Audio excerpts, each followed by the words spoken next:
오늘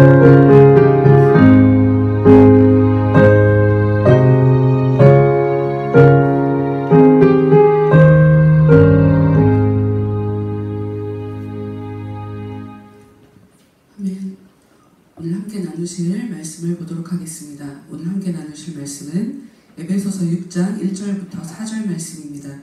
에베소서 6장 1절부터 4절 말씀입니다. 읽겠습니다. 자녀들아, 주 안에서 너희 부모에게 순종하라. 이것이 옳으니라. 내 아버지와 어머니를 공경하라. 이것은 약속이 있는 첫 계명이니 이로써 내가 잘되고 땅에서 장수하리라. 또 아기들아, 너희 자녀를 노엽게 하지 말고 오직 주의 교훈과 훈계로 양육하라. 아멘. 우리를 위해서 기도하도록 하겠습니다. 하나님 감사합니다. 하나님 예배할 수 있는 복된 주일 허락해 주셔서 이 시간 하나님 앞에 나와 우리의 마음을 하나님께 드리고 하나님의 그 은혜를 채울 수 있도록 저희들에게 귀한 기회를 주셔서 참으로 감사합니다. 하나님, 미련하고 믿음 없는 저희들 불쌍히 여겨주시고 이 시간 하늘의 그 놀라운 생명 양식으로 저희들을 충만하게 채워주셔서 우리가 이 땅을 살아가고 있지만 하나님의 백성답게 살아갈 수 있는, 그래서 우리 삶을 통해서 하나님을 영화롭게 살아갈 수 있는 저희 모두가 될 수 있도록 하나님, 예배가 끝날 때까지 성령께서 홀로 주관하여 주시옵소서. 말하는 입술 가운데 또 듣는 저희들의 귀를 더욱더 하나님께서 주관하여 주셔서 하나님께서 기뻐하시는 아름다운 일들이 예배 끝나는 시간까지 계속적으로 일어날 수 있도록 역사하여 주옵소서. 예수님 이름으로 기도합니다. 아멘. 네, 오늘은 원래 절기상으로는 어린이 주일인데요. 어린이 주일. 우리가 아이들을 어떻게 바라봐야 될지, 우리 자녀들을 어떻게 바라봐야 될지, 어떤 것이 올바른 태도인지 그것에 대해서 같이 오늘 말씀을 통해서 그 은혜를 나누려고 합니다. 저는 아직 부모가 아닌데요. 난 아직 아들이 없는데요. 자녀가 없는데요. 아이들이 없는데요. 아니요. 다 우리의 일이에요. 앞으로 벌어질 일이고, 지금도 우리의 인생 가운데 여러분, 우리는 부모의 사랑 없이 이때까지 살아온 사람은 없어요. 어느 누구나 다. 그러니까 우리는 그릇 같아요. 그릇. 우리는 그냥 어려서부터 많은 경험들을 우리 내면에 이렇게 담고 살아가는 그릇 같아요. 그러니 우리 안에 있는, 과연 내 안에 뭐가 채워져 있으며, 그래서 내가 무엇을 옆에 사람들에게 또 나눠주고 있나, 이 말씀을 같이 보면서 그것을 확인해 보시면 되는 거예요. 어떤 부모도 자식이 불행해지는 걸 원하는 부모는 없을 거예요.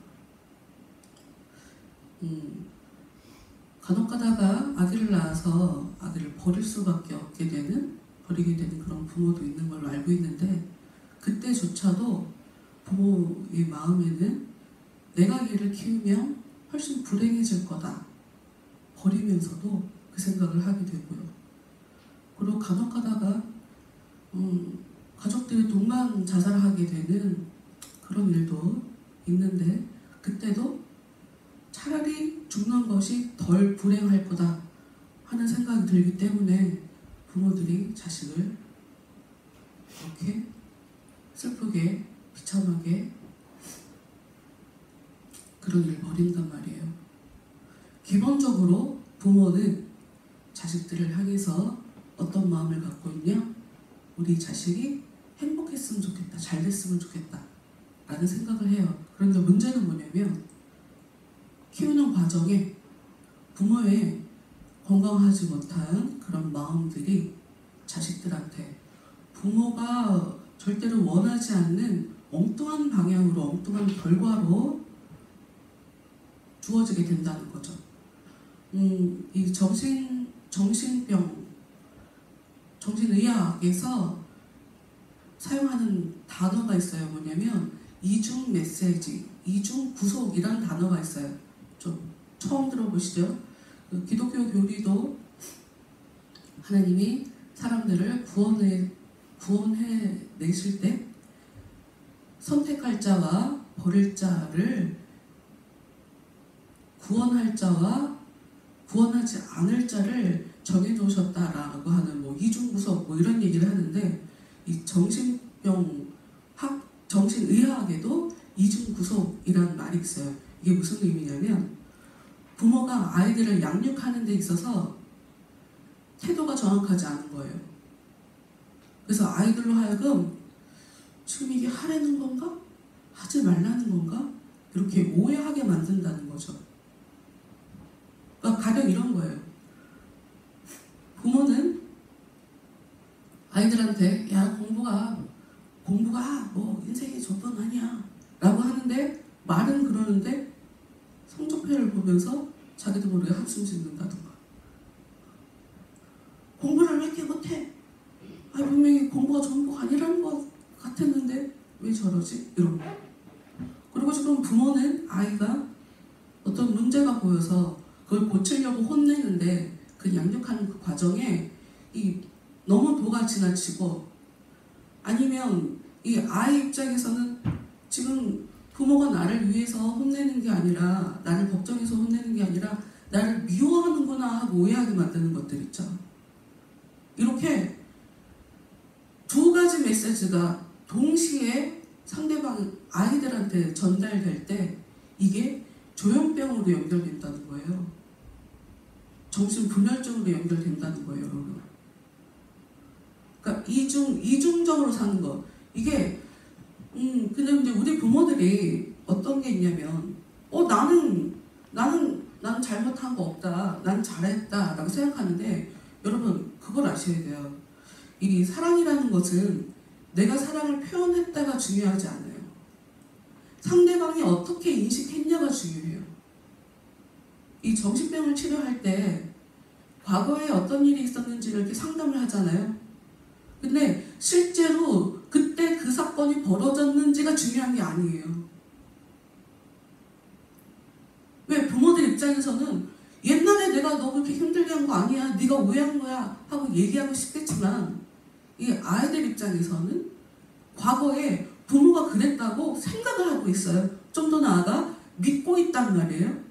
근데 그 믿음이라는 것이 이 아이에게 그 영혼 깊숙한 곳에서 이 아이가 건강하게 살지 못하도록 만들어버린다는 거죠. 그래서 이 사랑이라는 것은 내가 어떻게 표현을 했다, 난 내 할 도리를 다 했다 하고 끝낼 수 있는 게 아니에요. 지금 상대방이 어떻게 인식을 했냐가 중요해요. 저는 좀 잘할 때 좀 많이 혼났던 그런 케이스예요.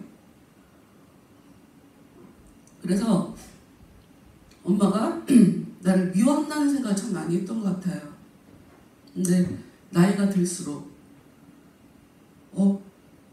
아니다, 우리 엄마가 두 가지가 다 있었다. 나를 미워한 게 아니다, 나를 사랑하는데 표현하는 방법이 잘못됐다 라고 그걸 깨닫는데 사실 40년 이상이 걸렸어요. 그러니까 부모하고 자식은 사랑하는 사이란 말이에요. 잘 됐으면 좋겠어요. 그러면 마귀는 어떻게 공격을 하겠어요, 여러분? 둘이 사랑하는 사이가 아닐 것이다 라고 믿게끔 만드는 것이 마귀가 우리 인간들에게 벌이는 역사인 거예요. 그러니까 보셔야 돼요. 왜? 아이들보다는 내가 그래도 좀 더 아니까. 아이가 어른이 되면 날 이해해주겠지. 그럼 그 긴 시간 동안 서로 아프게 힘든 거는 전부 다 감수해야셔야 되는 거예요. 그렇게 비생산적으로 살 필요가 없어요. 계속적으로 지금 계속 확인을 해보시는 거예요. 그리고 오해하지 않도록 자꾸 상대방을 이해하는 걸 하셔야 돼요. 왜냐하면 사람들이 언제 불행함을 느끼냐.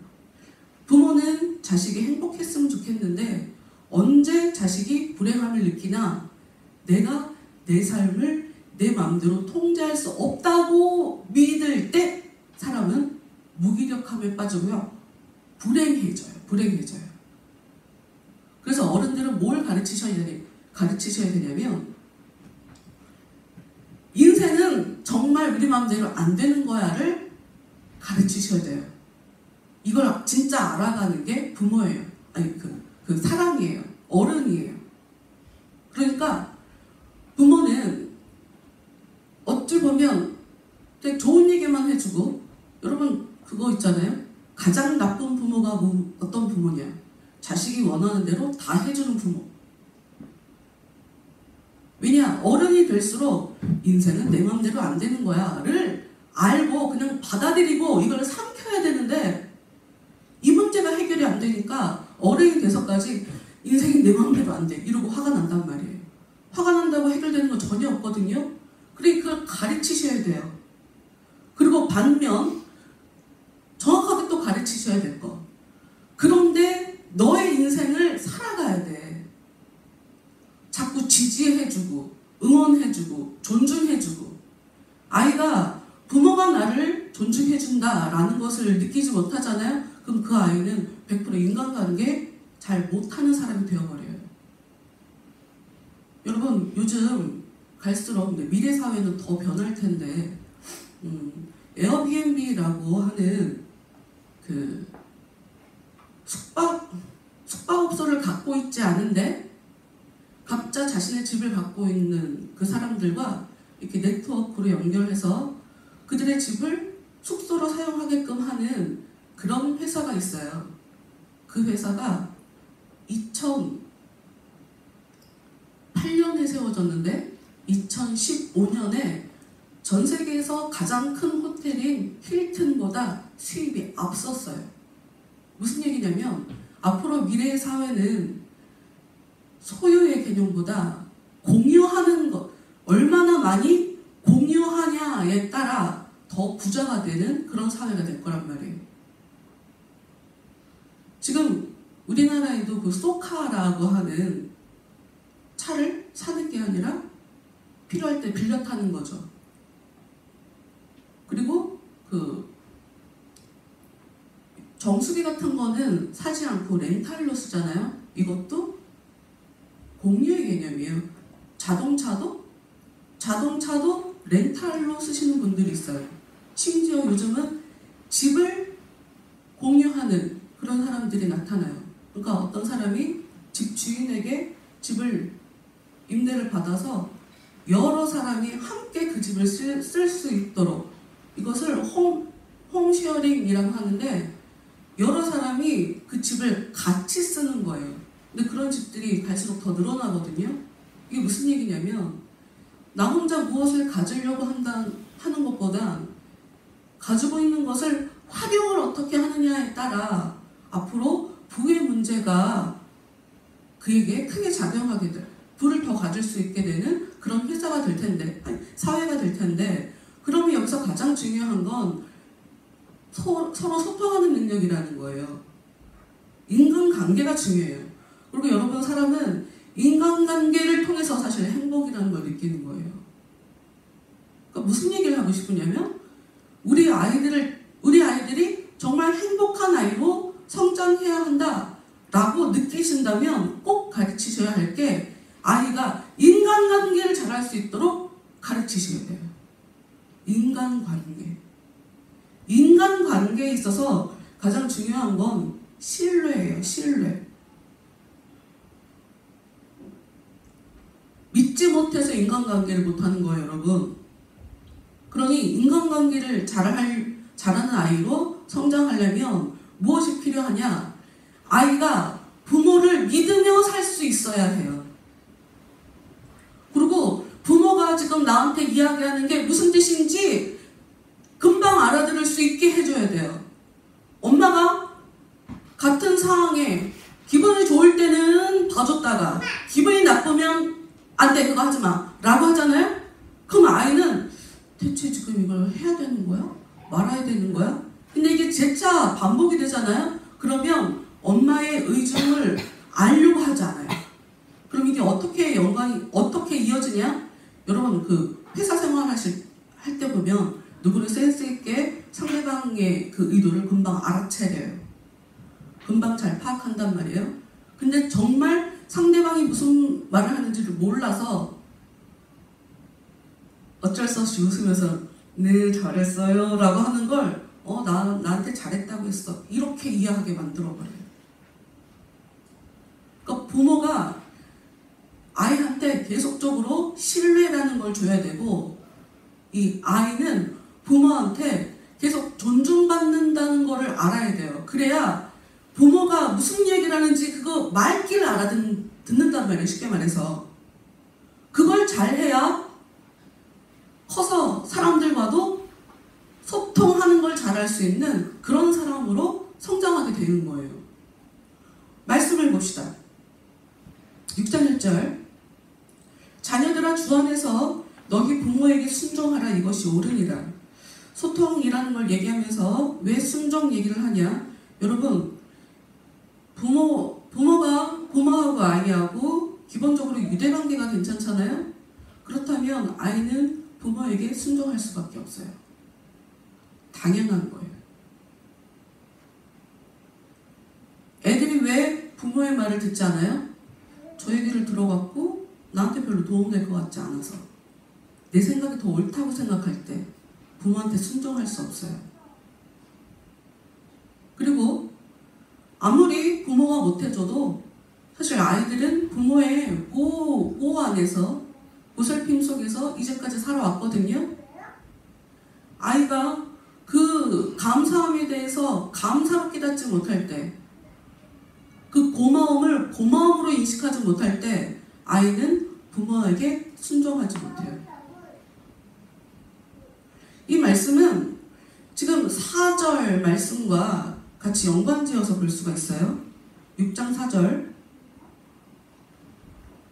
아비들아 너희 자녀를 노엽게 하지 말고 오직 주의 교훈과 훈계로 양육하라.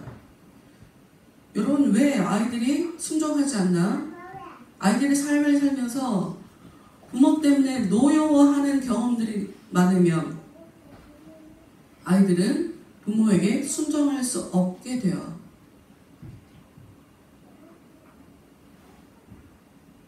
근데 여러분 우리도 살다 보면 상대방이 아무것도 안 했는데 화날 때 있죠. 화날 때 있어요. 아니 내가 뭐 딱히 한 게 없는데 우리 애가 화를 내는데 그것까지 내가 어떻게 하냐고. 아니 그거 해주셔야죠. 그게 부모예요. 여러분 화를 내고 이 짜증나고 폭발하고 하는 거 이거를 누르는 능력을 이 아이가 배우지 못하면 절대로 사회생활을 제대로 할 수가 없어요. 여러분 사람이 아주 잠깐의 그 짧은 순간에 이걸 참지 못해서 큰일이 벌어지는 거예요. 비극적인 일이 벌어지는 거예요.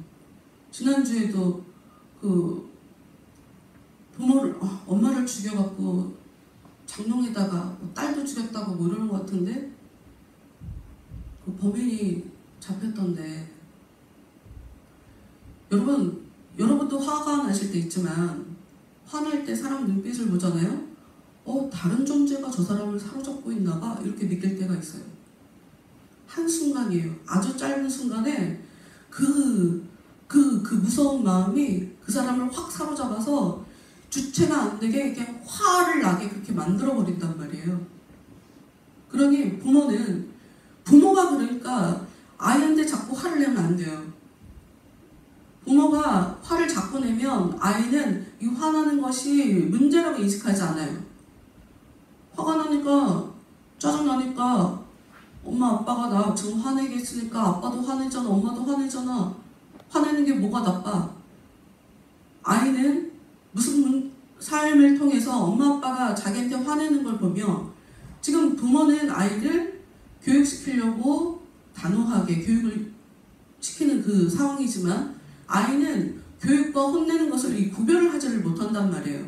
그러니 아이는 어떻게 이게 부모가 그걸 정확하게 네가 지금 잘못해서 혼내는 거고 엄마는 너를 사랑하고 그런데 네가 이 나쁜 부분을 고쳐야 되는 거다. 그래서 엄마 사랑해서 정말 그러는 거야를 아이가 정말 이해할 수 있을 때까지 상처가 되지 않게 그 깊은 부분까지 잘 만져주셔야 이 아이가 문제없이 속상했어도 그게 그냥 잊고 넘어가지는데, 이게 마음이 해소가 안 되면 아이는 굉장히 여러 가지 생각들과 감정들을 마음에 담을 텐데, 뭐 보통 우리가 얘기하는 무의식이라고 하는 그 세계에 담을 텐데, 가장 뚜렷한 메시지 하나. 화가 나니까 화내던데, 짜증나면 짜증내던데, 안 참던데, 얘는 그 메시지를 받은 건 거예요. 그러니까 여러분, 특히 부모님들은 자식들을 내 자식이라고 생각하시면 안 돼요. 하나님이 주신 자녀죠. 내 자식은 내 마음대로 좀 해요. 근데 하나님의 자식이라고, 하나님이 나한테 맡긴 하나님의 자녀를 지금 내가 키우고 있다, 이 땅에서 라는 생각을, 그거를 정확하게 하신다면요, 여러분, 과도하게 존중을 안 할 수가 없어요. 내 자식이 아닌걸? 하나님이 주신 자식이잖아요. 하나님 때문에라도 얘한테 마음대로 못해요. 이 인간관계를 잘할 때, 잘하려면 꼭 필요한 게 있어요. 3가지가 있어요. 뭐냐? 용서, 수용, 존중. 이 3가지를 잘 하셔야 돼요. 용서, 수용, 존중을, 요 3가지를 얼마나 잘하느냐에 따라 이 사람이 잘 살고 못 살고가 결정돼요. 인간관계를 잘하고 못하고가 결정돼요. 뭐냐? 내가 나를 용서할 수 있어야 돼요. 내가 나의 부족한 것을 그냥 받아들일 수 있어야 돼요. 나의 문제를 존중해 줄 수 있어야 돼요. 나는 왜 이렇게 못났어? 이거 말고.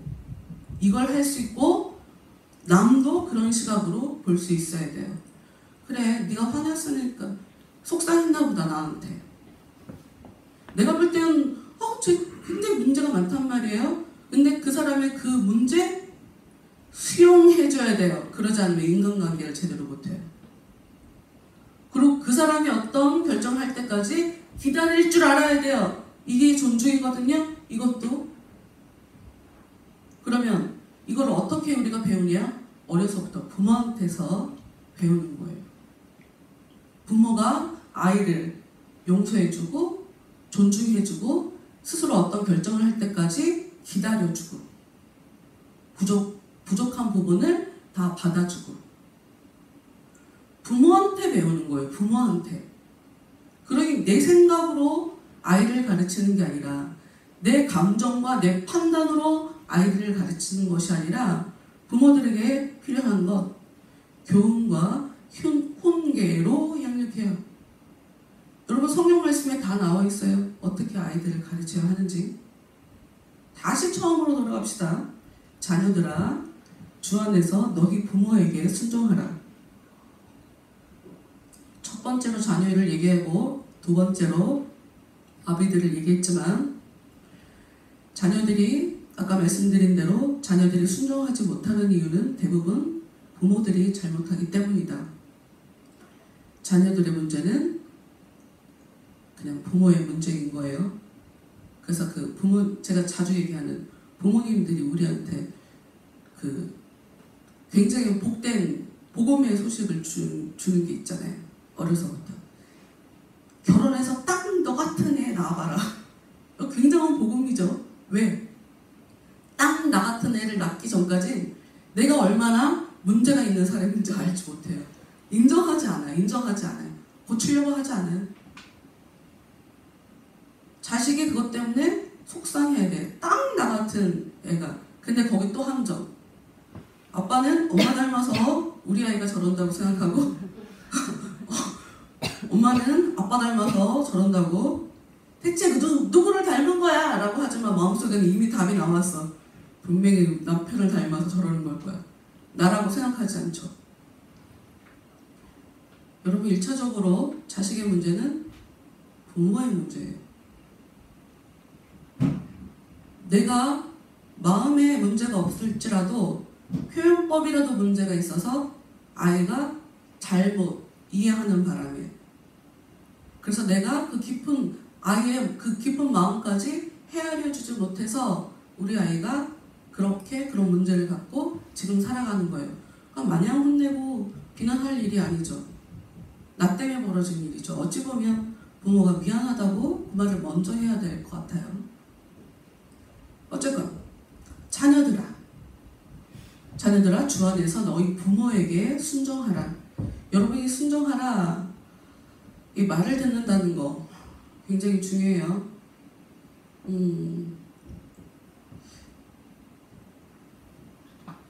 순종을 하려면요, 여러분 부모님들이 아이들 앞에서 싸우시면 안 돼요. 아빠가 애들 앞에서 엄마 무시하면 애들은 엄마 말을 안 들어요. 엄마한테 순종할 수 있는 그런 아이로 성장하지 못해요. 그리고 또 여자분들도 남편분들에 대해서 남편 없을 때 애들 앞에서 아빠 흉보는 사람들 많거든요. 여러분 그러시면 안 돼요. 그 아빠의 권위가 떨어지면 아이가 제대로 건강한 마음을 가지고 성장할 수가 없어요. 지속적으로 우리가 살아온 우리의 인류의 역사에는 가장 좋은 스승이 아버지라고 얘기해요. 아버지. 문제가 있는 아버지일지라도 아이들하고, 엄마는 자기가 답답해서 속상해서 아이들 앞에서 자꾸 이렇게 부정적인 감정과 자기도 모르게 아빠가 나빴다 뭐 이런 식으로, 아니 여러분 이 말 한마디가 아이한테 아이의 평생에 아이의 삶에 부정적으로 작용할 수 있어요. 견뎌내는 걸 보여주세요, 차라리. 그리고 이 긍정적으로 세상을 바라보는 것, 이 또한 부모가 가르쳐 줘야 돼요. 부모가 긍정적으로 바라보지 않으면서 아이가 어떻게 세상을 긍정적으로 바라보겠어요? 부모가 아이한테는 계속적으로 긍정적으로 좋게 바라봐. 야, 그냥 좋게 바라보면 되는 거야. 그거 별거 아닌 거야. 라고 하면서 자기는 작은 문제에 막 흥분해갖고 난리를 치면, 그게 바로 처음에 말씀드렸던 이중 메시지, 이중 구속이라는 거예요. 아이가 조현병으로 가게 만드는. 건강하게 사이좋은 모습을 자꾸 보여주셔야 돼요.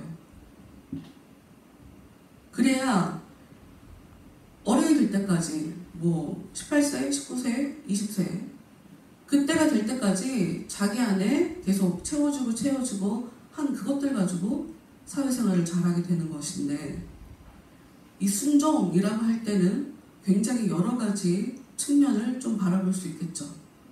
부모가 아이가 볼 때 우리 엄마 아빠는 존중할 만해서, 믿을 만해서,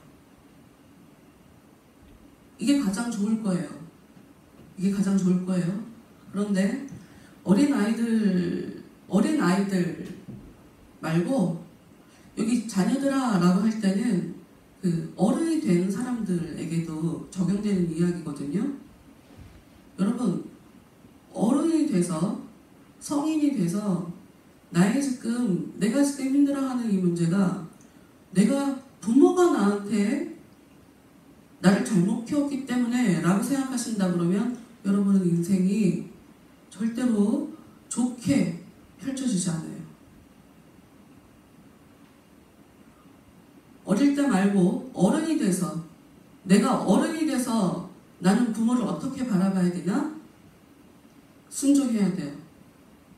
그러니까 머리가 좀 커진 아이들이 어렸을 땐 잘 모르다가 갈수록 우리 아빠가 아무것도 모르는 사람이라는 걸 알고, 왜 어릴 때 아이들한테 아빠는 슈퍼맨 같은 존재거든요. 이것도 할 수 있고 저것도 할 수 있고 아는 것도 많고. 근데 갈수록 아니야. 아이가 세상을 알수록 아빠의 무능력함을 알게 돼요. 그리고 엄마의 문제점을 깨닫게 돼요. 그러면 1차적으로 작용하는 게 순종하고 싶지 않아져요. 근데 여러분 실패하시는 거예요. 뭘 지금 놓치신 거냐면 자식은 부모를 바꾸려고 해서는 안 돼요. 저는 태극기 집회를 지지하지 않아요. 그런데 그분들의 그 마음은 이해가 돼요.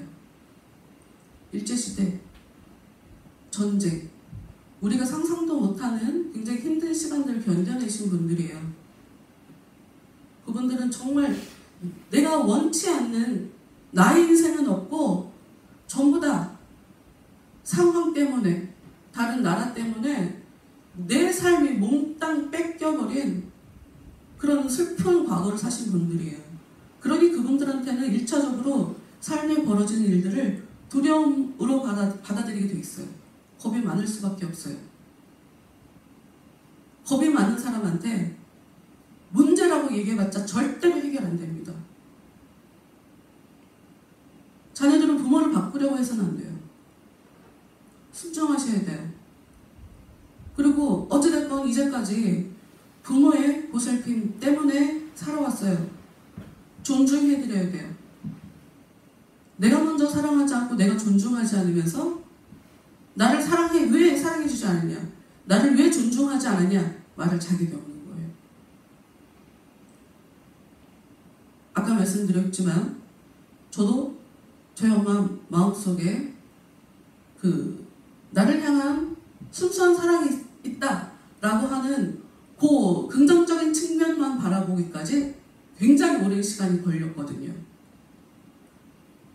여러분들이 부모한테 순종하지 못하는 그 마음, 우리 엄마는 믿을 수가 없어, 우리 아빠는 믿을 수가 없어, 이해는 하는데요, 너무 도가 지나치면 여러분에게 세상을 긍정적으로 바라보지 못하게 하고 내 삶에 그 어떤 의미를 찾지 못하게 하고, 우리 여러분이 삶을 부정적으로 바라본다는 거 있잖아요. 이 뇌에 고스란히 흔적이 있어요. 뇌에 그 현상 자체가 있다고요. 삶을 부정적으로 바라보는 사람과 긍정적으로 바라보는 사람이 뇌 사진을 찍어보면 달라요. 삶을 긍정적으로 바라보려면, 그리고 내 삶 속에서 내가 좀 더 나은 삶을 살게 된다면, 살기 원한다면, 그리고 여러분, 인간은요, 삶을 살면서 어려움 없이 살아가는 사람은 아무도 없어요. 절대 없어요. 그리고 어려움은 사람을 성장시켜요. 그러니 정말 필요한 게 뭐냐, 삶을 살아가는 데 있어서 진짜 필요한 게 뭐냐, 힘들었을 때, 정말 어려울 때 빨리 그 힘든 환경에서 빠져나올 수 있는 것, 그거를 좀 어려운 말로 회복 탄력성이라고 얘기를 하기도 하거든요. 삶을 긍정적으로 바라보면 회복 탄력성이 생기는데 가장 큰 특징 하나, 감사하면 힘들 때, 어려울 때, 괴로울 때 그 어려운 환경에서 쉽게 빠져나와져요. 순종하는 것도 감사함으로 하세요.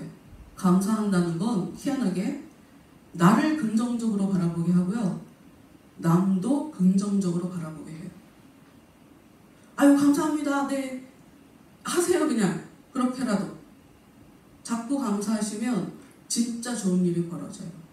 어찌됐건 자녀들은 주님 안에서 너희 부모에게 순종하라. 되게 중요해요. 주 안에서 부모를 순종하는 것이 주님을 인정해드리는 거예요. 부족한 부모를 받아들이는 것이 나를 이 땅에 보내신 하나님을 인정해드리는 거예요. 힘든 환경을 받아들이는 것이 그로 하여금 성숙한 인간이 되게 하는 거거든요. 그리고 아까도 계속 말씀드렸지만 자녀들은 그냥 내 시각만으로 바라봐서는 정말 어른이 될 때까지는 부모가 왜 저랬을 거다라고 잘 이해 못하고 그냥 오해하면서 살아가요. 그분이 또 돌아가셔야 그때 가서 아이고 우리 부모가 이랬겠구나 하고 이해가 되는 거란 말이에요. 그러니 여러분 주 안에서 부모에게 순종하셔야 돼요. 주 안에서. 이것이 의래요. 의. 성경에서 얘기하는 의래요.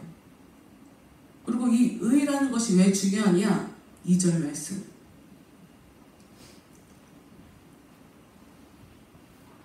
내 아버지와 어머니를 공경하라. 이것은 약속이 있는 첫 계명이니 이로써 내가 잘되고 땅에서 장수하리라. 아버지와 어머니를 공경하는 것은 바로 어디로 이어지냐? 자녀가 잘되는 것으로. 자녀가 성공하는 것으로. 오래 사는 것으로. 부모를 공경하는 것이 이 땅에서 복을 받는 첫 번째 하나님께서 주신 계명이라는 거예요. 하나님이 계명이라는 걸 줬대요. 약속 있는 첫 계명이라고 써있는데 이 첫 계명이라고 할 때는 하나님께서 처음 주셨다. 숫자적으로 첫째, 둘째 할 때 첫째라고도 이해할 수 있지만 가장 중요하다라는 의미로 또 해석할 수 있어요.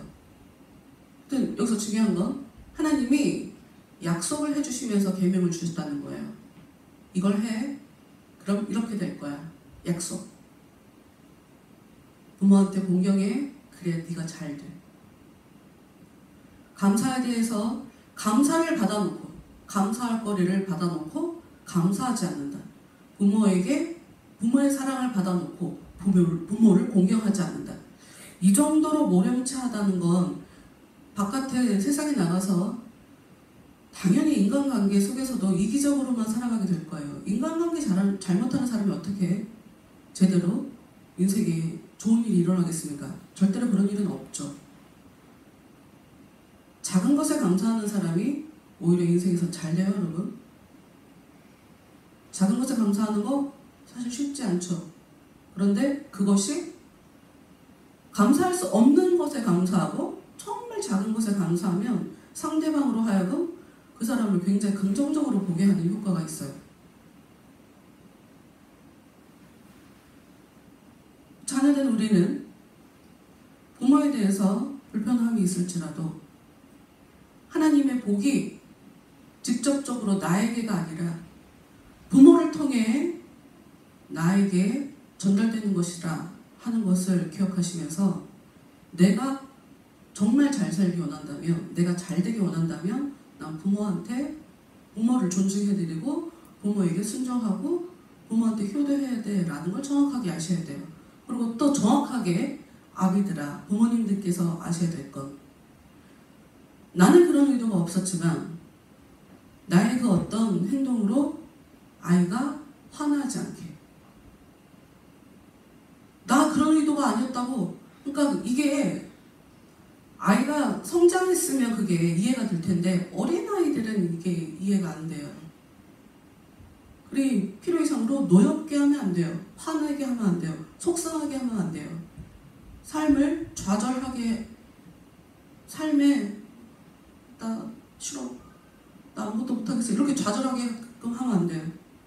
다시 말씀드리지만 인간은 어떤 때 불행을 느끼나 내 삶에서 내가 할 수 있는 게 없구나. 작년인가? 스카이캐슬이라는 드라마 있었잖아요. 거기 보면 의사가 평생 승승장구하며 살아온 사람이에요. 의사가 엄마한테 울며 불며 난 불행하다. 여태까지 엄마가 바라는 대로 내가 살아왔다. 부모가 다 결정해줘서 안 돼요. 말은 네가 선택해. 그리고 부모가 선택하면 안 돼요. 자녀들이 시행착오하도록 기다려주셔야 돼요. 걱정되죠? 어쩔 수 없죠. 기도하면 돼요. 기도해야죠. 하나님, 저는 여러분, 하나님이 우리한테 자유의지를 주셨어요. 그게 무슨 얘기예요? 네가 결정해 라는 얘기예요.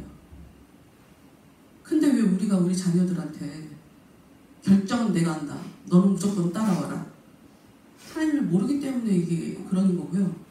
이 자식이 하나님이 나한테 준 자식이라는 생각을 못하기 때문이에요. 여러분 이게 지금 하나님 앞에 월권행이에요. 이게. 하여튼 하나님께서 우리에게 자녀를 주셨어요. 서로 상호간에 잘해야 돼요. 부모들은 자식들에게 존중해줘야 되고 자녀들은 부모의 그 이야기를 아닌 것 같은데 믿어주고 순종해줘야 하는 그것이 바로 의라는 거예요. 그리고 기억하셔야 될 것. 이 모든 것들이 다 주님 안에서 벌어지는 일들이어야 해요. 주님 바깥에서 벌어지는 일들이 좋은 결과로 이어질지 않을지는 몰라요. 그건 장담할 수 없고요. 주 안에서. 그러니까 가로 열고 끊임없이 기도해줘야죠. 믿어줘야죠. 서로 믿어줘야죠. 그래서 가정이 천국 같다. 하나님께서 천국을 표현해주기 위해서 천국을 표현하기 위해 두 기관을 만드셨어요. 가정과 교회예요.